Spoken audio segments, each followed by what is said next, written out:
Good afternoon, everybody. So, for me, this is my first session today, and I actually woke up a little bit late. Can I get people to give me a round of applause just to give me some energy? A few more people. Anyone else? A round of applause? Okay, that's the height of the energy of this talk. Now, today I want to talk a little bit about the Azure CLI. My name is Jason R. Shaver. I am the program manager for the Azure command line tools. So, when we man the booth and we talk to our customers, we get one very common question at this conference, which is, why do you exist when we have PowerShell? Obviously, PowerShell is a powerful tool for managing Azure. Why do we spend all this energy to build another one? And the short answer is, if you like .NET, if you are a .NET developer, if that is in your soul, you're going to love PowerShell. But if you are not a .NET customer, if that's not what your platform is, if that's not your skill set, you're not going to like to see PowerShell for your automation. You want to see something that's with your skills, something like Bash, something that will work on a Mac. So we built the Azure CLI to be opinionated for open source software. Now, there is no wrong answer on PowerShell versus CLI. Use the right one for your team, for your project, for your needs. Now, that's pretty much the end of my PowerPoint slides. So what I want to show, how do you get to my product? If you want to start using the Azure CLI, where do you go? So the simplest answer is this little icon up in the top. Is this touch screen? Let's find out. This icon up in the top, nope, it is not. When you touch it, it's going to spin up, in my case, PowerShell. Wrong answer for this demo. It's going to spin up a Bash environment for you. It's going to automatically log in your current identity, whatever you logged into the portal with. It's going to automatically log you in. And then we're going to automatically set the current subscription to whatever your default subscription is on the portal. Oh, I'm a little sad that this has to restart. So let's instead switch back to a shell. Now, being that we are for the open source community, we work on Windows with an MSI install. But if you're using an open source platform, if you're using a Linux platform, we're available for you. We are part of the package manager for Debian, for SUSE, for Red Hat, for Ubuntu. So we exist for the vast majority of the platforms that developers are on. So let me show you what this looks like, how to use the Azure CLI. What we have is the CLI is essentially this AZ command. And then at that point, we have an entire set of actions you could perform depending on which services are important to you. So I want to do a VM, and I want to create one. So the first step in creating Azure Resource is knowing what your resource group is. But when you're on a command line, you might not remember how you spelled it. Tab, tab, and we will automatically show you which resource groups are available to you. So I want JRS-RG. I want to give it a name, jump box.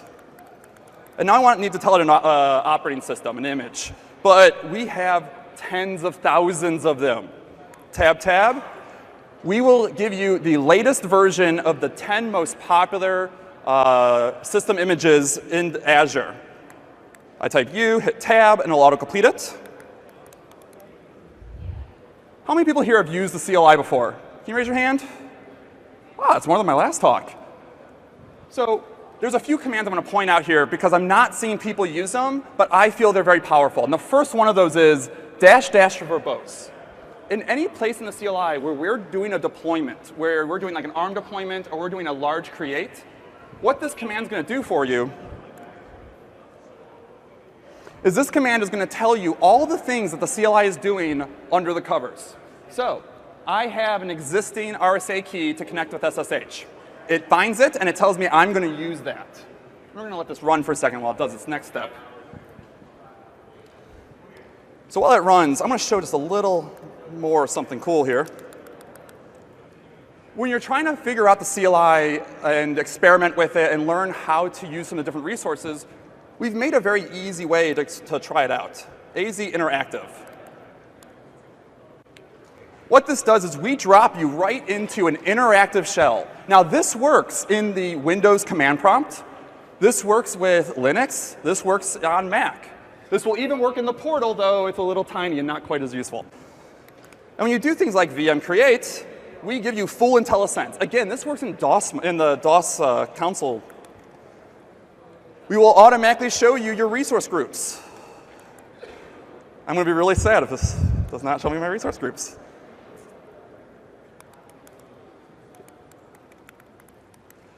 And it should automatically show you all of your drop-downs for your OS images, though now I'm a little sad. And then finally, you'll notice that we put the help for the command, the help for the current parameter, as well as a bunch of examples that you can use today to create these resources. Now, these examples, oh, yay, Siri. These examples, I'm going to do Control-Y.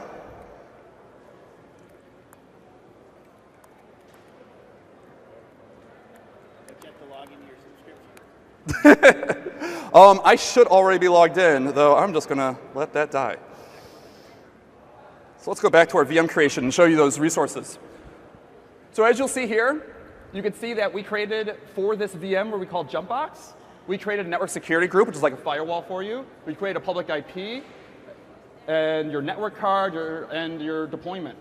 All of these things help you identify where problems are going wrong. So if you put in, let's say, a name that conflicts with an existing disk you have, this will tell you that it stopped at that point. It makes it really easy to troubleshoot. And there we finished. So what I want to show you now, very common scenario. You have a VM that you just created, just like we did. And now you need to connect to some kind of store to get some secrets so you could set that VM up. So you can go and tell it how to log into your system, how to have an identity. In Azure, we've made this easier for you with what we call managed service identity. So if we take a VM,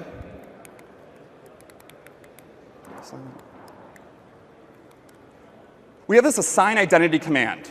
And all this does is it takes in your VM's name, your VM's resource group, JRSRG, dash name. And what we're doing here is we're actually creating a service principal, which is a service identity for that VM in Azure. And then we manage that for you. When this VM gets deleted, we will delete that service principal.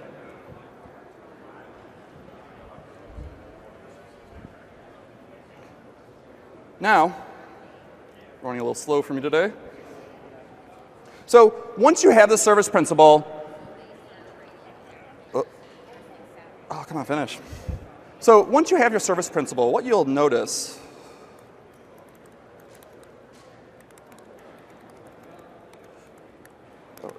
wrong command, that show. And I'm going to look at what that VM looks like right now. And I want to output this in JSON colorized. Make it a little easier to read. So JSON C. And what we should see here is this section right here. So after you run that assign identity command and you pull your VM info, you'll see this identity section with this principal ID. This is the identity that we've given to that VM. Now, I need to give that identity some rights to do something useful with it. So let's give it some rights. So first thing I want to do is I need to pull that value out. So I'm going to show you a little bit of how to do this. So I'm using a tool here called JP-Term. And I'll put a link to this at the end of my presentation. And what this is, inside the Azure CLI, we have a JSON query language that it's the same processor as what the AWS CLI uses. And with this, you can modify or transform the outputs from the CLI right in the CLI. So this tool helps me show people how to write these. So I could, for example, do identity. And you'd see that on the right-hand side, that's what I would get out from this. And I need the principal. If I can spell, P-R-I-N-C. And that gets me my value. So this shows me how do I create the query. Now we got to put that query in the CLI. AZ, actually, let me even go back to the command I was just using. So I want query, and we'll type in the same thing I just did, identity dot principal ID. OK, and we have our result out. But if we want to script this, this is not a good result for us because we have this result and this header of minus signs.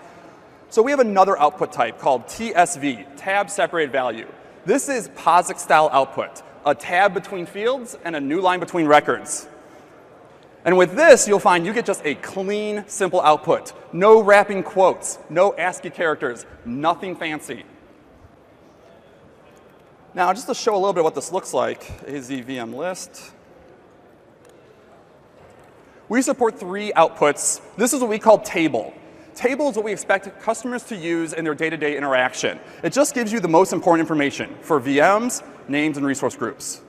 But if I go and do that TSV, what you'll see is we give you a lot more. TSV is what we expect to be the standard for scripting. And as a result, we give you information like your full-on ID, something that individually you are unlikely to use. But in your scripts, this just gives you something easy you can grep. And then, of course, as I showed before, we have JSON and a JSON color. So let's go and add rights to our VM now that we have our identity assigned. Now, I'm just going to save myself some typing and just clip this out of my notes here.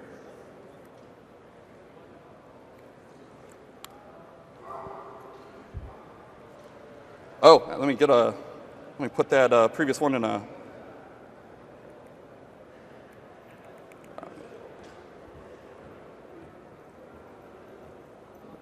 See, OK, let's go managed ID. And we're going to go and take that, that principal ID, and we're just going to shove it right into a variable really quick.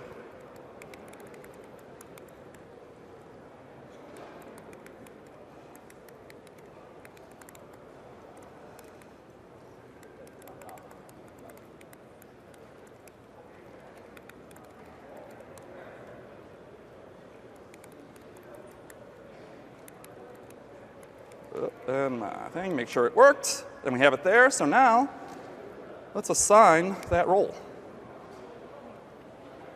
So what this does, this is normal RBAC. Let me move that to the top of the screen here. Oh, sad. So this is how you assign an RBAC right or role in the Azure CLI. AZ, role, assignment, create. The identity, whether it is a user identity or a service principal identity, what role you want to give it to, in this case, reader, and then the scope. Now, in this case, I have my subscription and my subscription ID. If I wanted to give rights, and this will give rights to my entire subscription. If I want to give rights just to a single resource group, / resource groups, and then / in your resource group name. Same as using the REST APIs, same as using PowerShell. So let's continue on a little bit here. And let's use this identity. So let's go log into that VM, AZ VM list IP.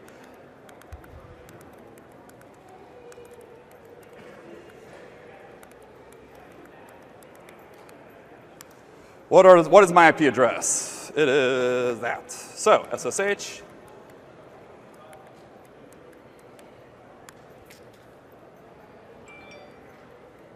Now I'm logged into my VM here.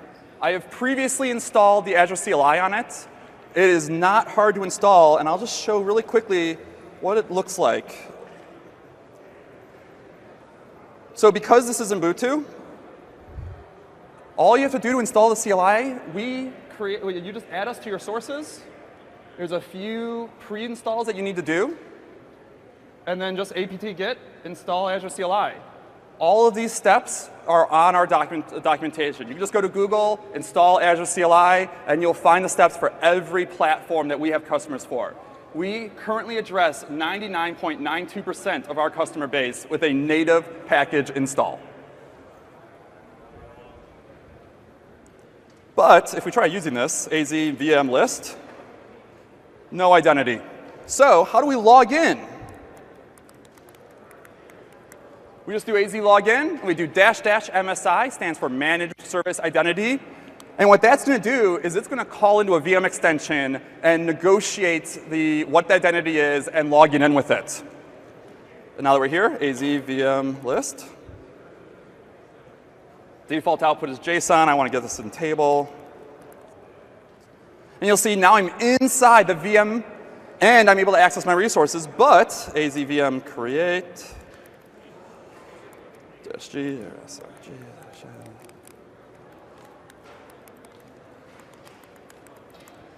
But if you try to create something, it won't work. Oh, there's no SSH key installed on here, so it needs me to tell it to create one. But it will still fail because I don't have the rights. It does not have authorization. So that is a quick little bit on just managed service identity. Now I want to show another service that we have in preview called Azure Backup. This is preview for the Azure CLI. And I'm going to show this in VS Code. So we have in VS Code an extension called the Azure CLI tools. And if you name your file with a .az CLI extension, you'll get this Azure CLI scrapbook functionality. And what you could do here, az backup-h, and you'll see I could just run that right here. And I go, OK, I want to know how to create this. So I need to create a vault-h. I need the create parameter. OK, I need a location, name, and resource group. Let's do that. Location, West, US, my fancy home of Redmond. And then JRSRG-M, jump box. That's what I called that one. And then I could run that. You can see right down here, that's running. So what did this just do? Actually, let me start the next command, and I'll explain what this command just did. Az backup. And I need, so I'll talk about the backup vault in a second, but first I'm going to enable protection for my VM. So this takes about a minute to run.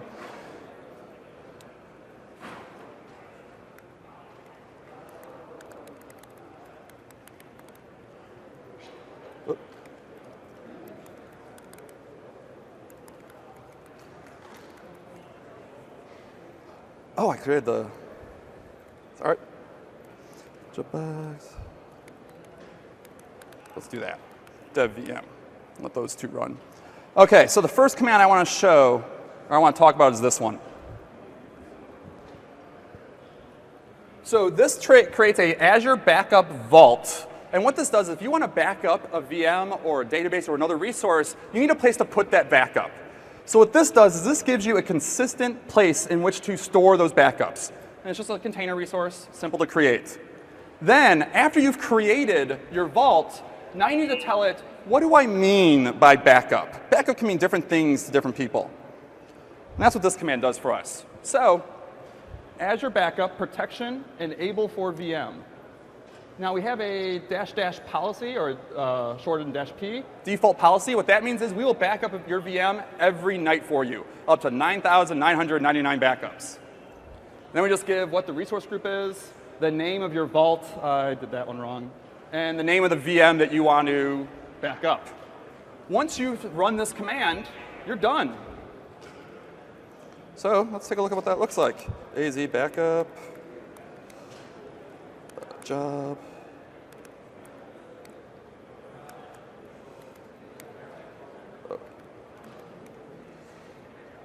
/h.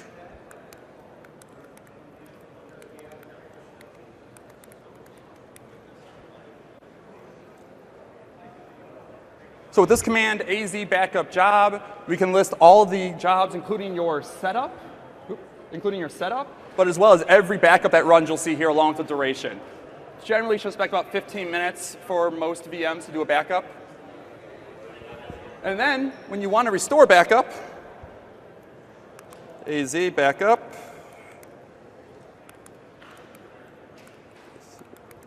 recovery point.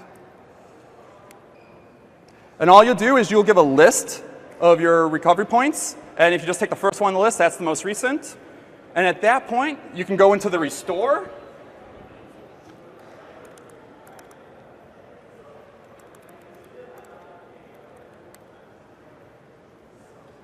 And you'll find that you have two options. You can restore an individual file or set of files from that VM and just mount to those files. or you could just restore the entire image to another to your storage container and then create a VM up from that. So with that, let me go give a quick recap. Manage service identity. Have your VM have its own identity. Use that identity to call into Key Vault. Use that identity to call into other resources. It's there for you to have a more secure environment. Get your identity, assign your rights to it, log in with --MSI. Backup and restore, create your vault, enable for VM, backup now if you want to kick off a backup immediately, job list to see when it's actually going to finish, and then a recovery point to start you down the path of restoring those files. And then finally, some tips and tricks. Use -- verbose to tell you when or what resources are being created during your deployment creations. Use -- query with TSV to get clean outputs in your scripts, so you're not using grep, awk, and sed in your scripts, making them fragile. If you need help building these complex queries, it's not easy to build these JSON queries. I understand that. Use the JP term. I put a link here. You can download the decks off the app. And then finally, AZ Interactive. Use here if you just want to play around. Now, there's one last thing I want to leave people with, and this is, to me, the most important thing. And I'm going to make my screen super big. It's so important. AZ feedback. If you type AZ feedback, you will get something that'll ask you 0 to 10, how much do you like the product? Always put 10. It helps me out. And I'm not going to put 10. I'm going to put 9. You know, I don't like to toot my own horn.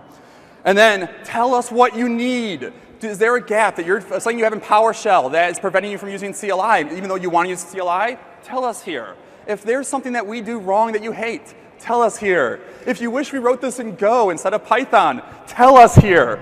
I read every single one of these. And if you put your email address, which is the next step, I will personally respond to every single non-Microsoft employee that fills this out.